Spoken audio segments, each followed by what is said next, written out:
Hi hello ನಮಸ್ತೆ welcome back to my YouTube blogs. ಎಲ್ಲರೂ ಹೇಗಿದ್ದೀರಾ? ಹೋಪ್ ಎಲ್ಲರೂ ಚೆನ್ನಾಗಿದ್ದೀರಾ ಅಂತ. ನಾನು ಚೆನ್ನಾಗಿದ್ದೀನಿ. ತುಂಬ ದಿನವೇ ಆಗಿತ್ತು ನಾನು ವ್ಲಾಗ್ಸ್ ಮಾಡಿ. ಇದು ಸಂಡೇ ವ್ಲಾಗ್ ಆಗಿರುತ್ತೆ. ಸೊ ಸಂಡೇ ಅಂದರೆ ನನಗೆ ಬೋರಿಂಗ್ ಡೇ, ಸ್ಪೆಷಲಿ ನನಗೆ ಬೋರಿಂಗ್ ಡೇ. ಸೊ ವಾರ ಪೂರ್ತಿ ಕೆಲಸ, ಸಂಡೇ ಒಂದು ದಿನ ರೆಸ್ಟ್ ಇರುತ್ತೆ. ವೀಕ್ ಡೇಸ್ ಎಲ್ಲ ಆಫೀಸು. ಸೊ ಆ ದಿನ ರೆಸ್ಟ್ ತೊಗೊಳ್ಳೋಣ ಅಂದರೆ ನನ್ನ ಮಗ ವಿಹಾನು, ಅಮ್ಮ ಏನಾದರೂ ಮಾಡಿದ್ದೀರಾ, ಏನಾದರೂ ತಿನ್ನೋಕ್ಕಿದೆಯಾ ಅಮ್ಮ, ಏನಾದರೂ ಮಾಡಿಕೊಡಿ ಅಮ್ಮ ಪ್ಲೀಸ್ ಅಂತ. ಸರಿ ಔಟ್ಸೈಡ್ ಕರ್ಕೊಂಡೋಗೋಣ ಅಂತಂದರೆ, ಸುಮ್ಮನೆ ಯಾಕೆ ಔಟ್ಸೈಡು, ನಾನೇ ಮಾಡಿಕೊಡ್ಬೋದಲ್ಲ ಅಂತಂದ್ಬಿಟ್ಟು ಡ್ರೈ ಫ್ರೂಟ್ಸ್ ಬರ್ಫಿ ಮಾಡಿಕೊಡ್ತಿದ್ದೀನಿ.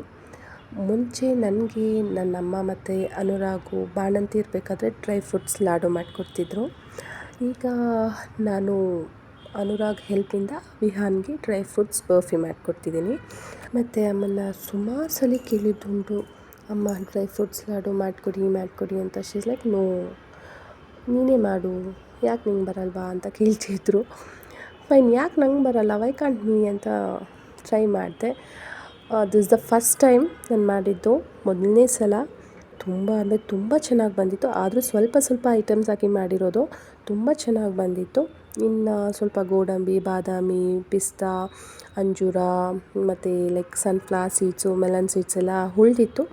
ಅದು ನೆಕ್ಸ್ಟ್ ಟೈಮ್ ವಿಹಾನ್ಗೆ ಆಗುತ್ತೆ, ಇಲ್ಲ ಲೈಕ್ ಗ್ರೇವೀಸ್ಗೆ ಏನಾದರೂ ಮಾಡಬಹುದು ಅಂತ ತೆಗ್ದಿಟ್ಟೆ. ಗ್ಲಾಸ್ ಕಂಟೈನರಲ್ಲಿ ಹಾಕಿ ತೆಗ್ದಿಟ್ಟೆ. ಮತ್ತು ಇದೆಲ್ಲ ಆದಮೇಲೆ ಸ್ಲೈಸಾಗಿ ಕಟ್ ಮಾಡಿಕೊಂಡು ಬರ್ಫಿ ರೀತಿಯಲ್ಲಿ ನಿಮ್ಗೆ ಯಾವ ಶೇಪ್ ಬೇಕಾಗಿದ್ರೂ ಓಕೆ ಫೈನ್ ಮಾಡ್ಕೊಳ್ಬೋದು.